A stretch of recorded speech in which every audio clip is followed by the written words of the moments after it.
The old pickup truck rattled down the overgrown driveway, its tires crunching through years of fallen leaves. Thomas Harper gripped the steering wheel tightly, his heart beating faster with each passing moment. Through the windshield, he could see it, his grandfather's abandoned farmhouse, standing silent and still among the towering trees. Thomas was 32 years old. With kind eyes and weathered hands from working construction jobs in the city, for the past 15 years he had lived in a cramped apartment, always feeling like something was missing from his life. When his grandfather, William Harper, passed away 6 months ago, Thomas inherited the old family farm.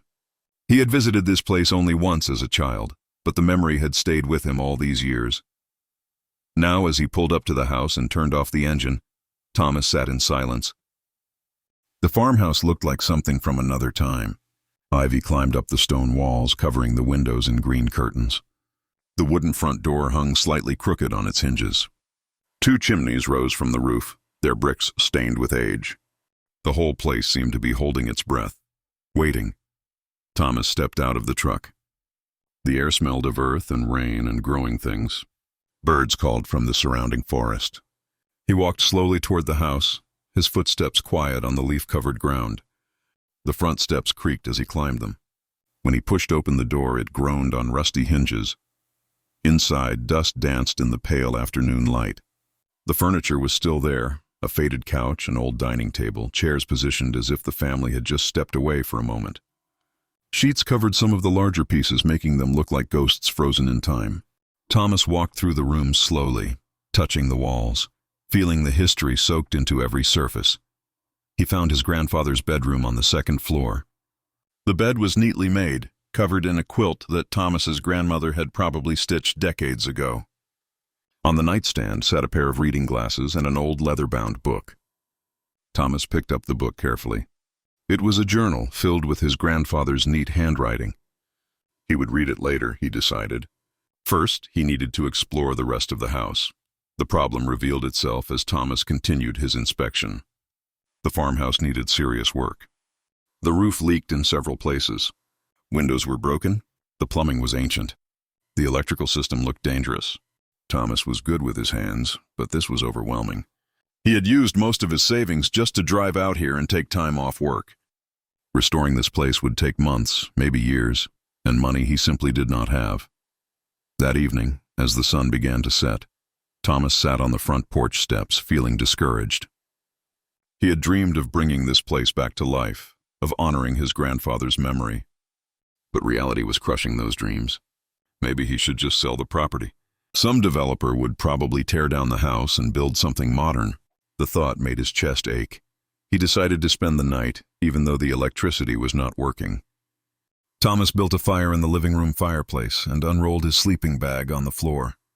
As the flames crackled and cast dancing shadows on the walls, he opened his grandfather's journal and began to read by flashlight. The entries went back decades. His grandfather wrote about planting seasons, about fixing fences, about watching storms roll across the fields. He wrote about Thomas's grandmother, Margaret, and how much he loved her. He wrote about their children, Thomas's father and aunt, growing up in this house. The words were simple but beautiful, full of a quiet love for this land and this life. Thomas read until his eyes grew heavy. He set the journal aside and lay down, listening to the fire pop and hiss. Sleep came slowly, filled with dreams of people he had never met, working this land with their hands, building something that lasted. The next morning, sunlight streamed through the dirty windows, waking Thomas early. He made coffee on a small camping stove and continued exploring the house. He needed to assess every room, every problem, before making any decisions. In the upstairs hallway, Thomas noticed something odd. One section of the wooden floor sounded hollow when he stepped on it. He knelt down and examined the boards more closely. They were loose. Using a screwdriver from his toolkit, he carefully pried them up. Beneath the floorboards was a small space, and in that space was a metal box. Thomas's hands trembled as he lifted it out. The box was heavy and covered in dust. It was not locked. He carried it downstairs to the dining room table where the light was better. Taking a deep breath, he opened the lid. Inside were photographs. Hundreds of them, stacked carefully, some in envelopes, some loose. Thomas began looking through them slowly, his eyes widening with each image. They were pictures of his family, his grandfather as a young man, strong and smiling. His grandmother in a summer dress, laughing at something beyond the camera's view. His father as a boy, no more than 7 or 8 years old, playing in the yard where Thomas's truck now sat. His aunt as a teenager, reading on the front porch, but there was more. Tucked between the photographs were letters, tied with string. Thomas untied them carefully and began to read. They were letters his grandfather had written but never sent, addressed to Thomas's father. The letters spoke of regret, of a falling out between father and son that had never been resolved. Thomas's father had left the farm as a young man and rarely spoke about his childhood. Now Thomas understood why. In the letters, his grandfather apologized. He explained that he had been too hard, too demanding, too wrapped up in the work of the farm to see what really mattered. He wrote that he understood why his son had left, and that he was sorry. He wrote that he hoped someday they would reconcile, that his son would bring his own son, Thomas, back to the farm, and they could start again. But that reconciliation had never happened.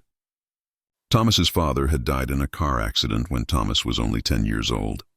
His grandfather had lived on here alone, keeping these letters hidden, perhaps unable to let go of them, but also unable to send them into a void where they would never be answered.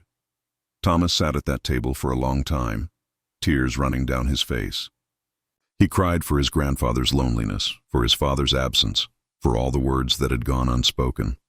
But slowly something else began to grow in his chest. Not just sadness, but purpose. These photographs, these letters, they were proof that love had existed here, even when it was imperfect. His grandfather had kept every picture, had written down every feeling.